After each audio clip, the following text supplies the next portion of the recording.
BlackRock's global infrastructure partners, better known as GIP and EQT, are reportedly in advanced talks to acquire the U.S. utility and power company, AES. Welcome to Breaking News to Trading Moves. I'm your host, and today we are looking at a potential deal that really highlights a very clear reality in the market right now. The race for power assets is officially on. It's good to be here. And you are totally right to start right there with the headline, because this is not just about one company buying another company. Right. This potential acquisition points to a much broader dynamic. AI data centers are driving an absolute step change in electricity demand. Yeah, we were seeing that everywhere. Exactly. And big infrastructure capital is reacting to that by, well, racing to lock up generation and grid assets. It really feels like the starting gun has gone off. So, here is our roadmap for the discussion today.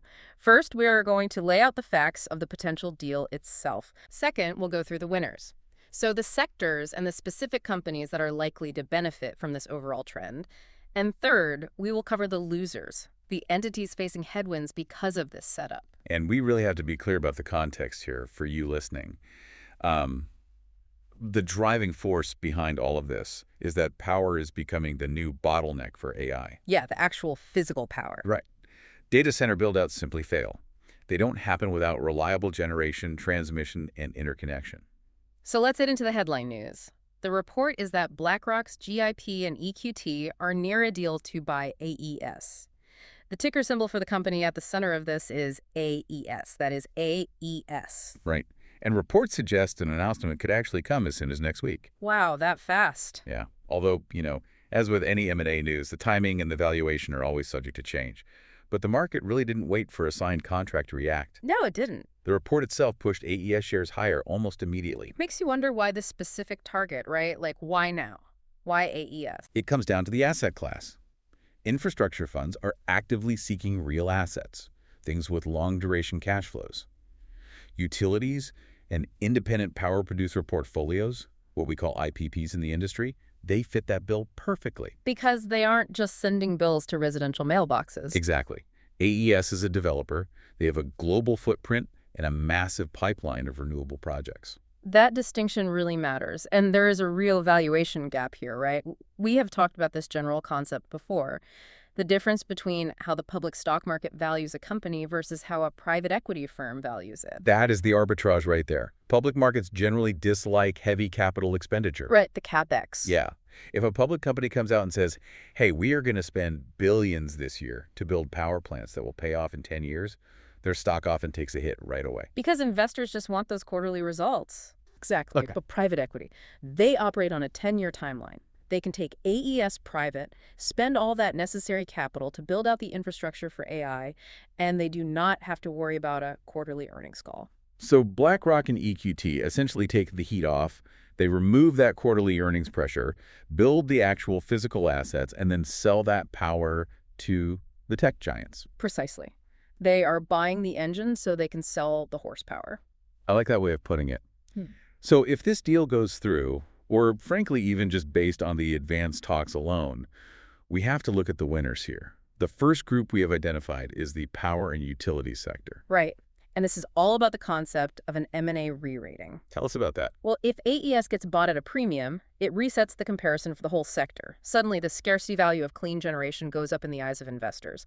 Every analyst on Wall Street starts looking at the other power producers and redoing the math. So who else is in that basket? If AES is the target, who are the peers that suddenly look undervalued to those analysts? You have to look at other independent power producers. For example, NRG Energy. The ticker there is NRG. Okay. They are a highly comparable player that could really benefit from this sector re-rating. They have that direct exposure to market power prices. Right. And another name that comes up constantly in this specific conversation is Vistra. Yes, Vistra, ticker VST. They are very much in the same conversation regarding power generation assets. They have a massive fleet, and that includes gas and nuclear. Which is key. Very key. Gas is vital here. While everyone loves renewables, data centers need power 24/7. When the sun doesn't shine or the wind doesn't blow, you still need to run those servers. Gas provides that reliability. We should definitely also mention Constellation Energy, ticker CEG. They seem to just be in a league of their own recently. Constellation is crucial because of their nuclear fleet. Nuclear is rapidly becoming the premium asset for AI. Because it's carbon-free. Right, it's carbon-free, so it hits all the tech companies' climate goals. But unlike solar or wind, it runs around the clock. And we saw exactly that with the Microsoft deal for the 3 Mile Island restart. That really showed the market that tech companies will pay absolute top dollar for nuclear electrons. Exactly. That deal basically proved the thesis.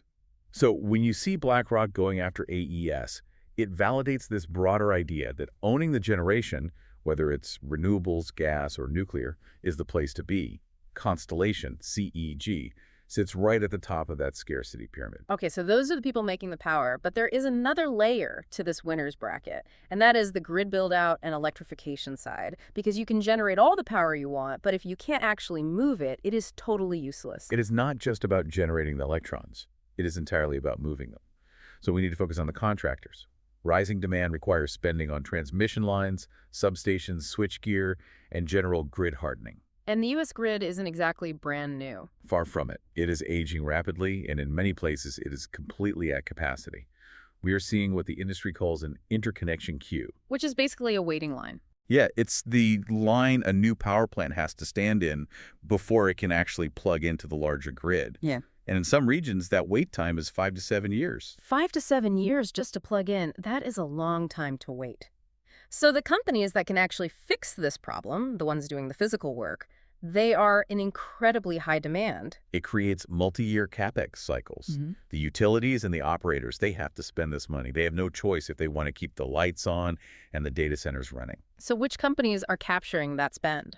A key name here is Quanta Services, ticker PWAR. Their focus is heavily on grid building and services. They are the ones out there doing the physical work on the lines and the towers. And having those trained crews is a massive advantage. It is a total scarcity in itself, especially given the current labor market. You can't just hire anybody off the street to do high-voltage line work. Very true.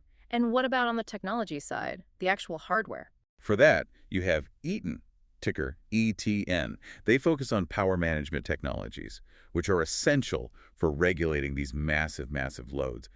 Every single data center needs vast amounts of switchgear and voltage regulation. You simply cannot run an AI cluster without that equipment. You really can't. And then there's Hubble, ticker HUBB. Right, they make the electrical and electronic products that literally hold the grid together. Connectors, insulators, basically the nuts and bolts of the utility grid. It sounds kind of mundane, but the backlog for this equipment is stretching out so far. If you try to order a large transformer today, you might wait 2 or 3 years to actually get it delivered. Which gives companies like Eaton and Hubble tremendous pricing power. Exactly. So we have the power generators and we have the grid builders. But there is a third group of winners here, the ones actually writing the checks. The infrastructure and asset managers. Big utility deals naturally lead to growth in fee-bearing assets under management, or AUM. It opens up these huge pipelines for infrastructure deployment. Because these firms need to deploy billions of dollars into something that beats inflation. Right. And obviously, BlackRock is front and center here. BlackRock, ticker BLK, is the potential buyer via GIP. But this entire situation validates the thesis for others too. Like KKR. Yes, KKR, ticker KKR.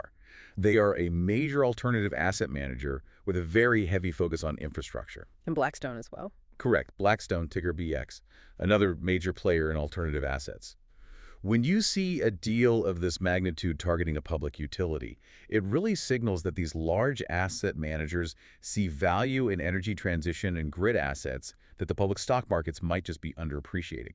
They are essentially buying an inflation-protected bond that also has real growth potential. That's a great way to think about it. That covers our winners. But a trade like this always has another side. Let's talk about the losers. Who is facing headwinds here? The first group facing real pressure is the data center operators. Specifically, we are talking about their sensitivity to power constraints. See, I would have thought data centers would be happy about this news. More investment in power means more capacity for them to grow, right? Long term, perhaps that's true. But in the immediate sense, this entirely changes the leverage in the negotiation room. For the last decade, data centers were the absolute priority customers. Utilities actively wanted their business. And now? Now power is scarce. So the utility holds all the cards. Exactly. If power becomes scarcer and more expensive because big funds are buying up the assets and demanding higher returns, it creates a real problem for the operators. It slows down their expansion and it raises their operating costs. I see. So if you are a data center operator with a site in queue just waiting for power, that delay just got a lot more expensive. Sites without secured power lose value rapidly compared to those that already have the plug in the wall. The companies you really want to watch here are Equinix, ticker EQIX, and Digital Realty, ticker DLR. Digital Realty is a REIT, right? Yeah. Yes, a real estate investment trust. Both of them are major operators, but this macro environment makes their growth trajectory much harder to navigate if they can't secure cheap, reliable power. Because if the power companies start demanding higher prices or longer contract terms, that eats directly into the margins of the data center operators. It absolutely does. That leads us to the biggest consumers of all, the hyperscalers. These are the tech giants with incredibly high electricity intensity. Even though AI is a massive tailwind for their overall business models, a tighter power market simply means higher energy procurement costs. We're talking about Microsoft, ticker MSFT. And Alphabet, ticker GOOGL, and of course, Amazon, ticker AMZN. Now, these companies have incredibly deep pockets. Why do we actually consider them losers in this specific scenario? Well, they aren't going out of business, certainly, but they are losing when it comes to efficiency and margin. The cost of goods sold, specifically their energy costs, is rising. So the actual bill for running those complex AI models goes up? Right. But it is not just the monthly electricity bill. They may face much higher capital expenditures for on-site generation because they can't simply rely on the local grid anymore. We are seeing them co-invest in nuclear, right? Or even build their own gas plant. Exactly. And that is capital that is not going into software development or GPU purchases. Yeah. Or, alternatively, they might have to sign very expensive, very long-term power purchase agreements known as PPAs. So the era of cheap, abundant power for these tech companies might truly be ending. They are essentially becoming utility operators by necessity. It complicates their business model tremendously and creates a real drag on their return on invested capital. There is one more category of losers we discussed, which I actually found surprisingly counterintuitive. The status quo utility investors. This is all about the risk to conservative investment models. Many investors hold utilities for steady, regulated dividends. You buy a utility stock because it is safe and predictable. Right, it's a classic defensive play, the widow and orphan stock. But when private infrastructure buyers enter the market in a big way, the expectations change. Private equity brings financial engineering and asset rotation. They want to aggressively optimize returns, not just keep the lights on and pay a small, steady dividend. So they introduce volatility into a sector that is supposed to be the definition of stable. Exactly. This adds a lot of uncertainty for the traditional shareholder. It also invites potential regulatory scrutiny. If BlackRock buys AES, regulators are going to start asking much harder questions about rates and ownership structures. So for the investor holding Duke Energy, ticker DUK, or Southern Company, ticker SO, they might find the sector becoming much more volatile. The comfortable, boring utility model is being actively challenged by this aggressive capital looking for growth and optimization. The yield might still be there, but the fundamental safety of the business model is being questioned. Okay, so we have the facts of the AES deal. We've covered the winners across power, the grid, and asset management, and we've looked at the losers in data centers and conservative utilities. What are the key angles we need to watch next? I'd say three main things. First, valuation. The multiple paid for AES will set the bar for the entire utility and IPP comparison set. Everyone will be doing the math on their own holdings based on whatever that final number is? Exactly. If the deal happens at a high multiple, say 15 times EBITDA, every other utility investor looks at their portfolio and asks why their stock is only trading at 10 times. It essentially forces a repricing across the board. It does. The second thing is demand signals. You really need to look for commentary from utilities about interconnection queues and load growth on their earnings calls. What specifically should you be listening for? Listens for the term load rejection. That is when a utility outright tells a data center, no, we cannot hook you up. Wow. If we start hearing more about utilities turning away business because the grid is full, that is the most bullish signal possible for the grid builders like Quanta and Hubble. That is a highly actionable leading indicator. And finally, the third thing. Regulation. Watch the policy tone regarding utility ownership. Electricity is a public good at the end of the day. If private equity starts buying up essential public services, The impact on everyday ratepayers becomes a political talking point very fast. That is a crucial point. It's not just a financial transaction playing out on Wall Street. It's about the physical grid we all rely on to run our homes. Precisely. If regulators step in and start blocking these deals because of ratepayer concerns, this whole investment thesis could unwind. This has been a really comprehensive look at the AES news. It highlights perfectly how a single potential transaction reflects the broader struggle for physical energy resources in the AI era. It's not just about writing code anymore. It is about concrete, copper, and cash. It certainly is. It changes the calculus for everyone involved, from the local grid operator all the way up to the tech CEO. Before we wrap up today, I want to leave you with a final provocative thought. We have talked a lot about the companies and the specific stocks today, but think about the real move in value happening here. We are transitioning from a world where digital was always the most valuable asset to a world where the physical is the ultimate constraint. How does the entry of private equity into public utilities change the landscape for you, the average energy consumer versus the AI investor? It is definitely something to consider as this story develops. A very valid question indeed. The balance of power is literally moving as we speak. And now, a necessary disclaimer. This is not financial advice or buy or sell recommendations. This is purely the opinion of the author. Absolutely. Always do your own research. Thanks for listening to Breaking News to Trading Moves. We will catch you next time.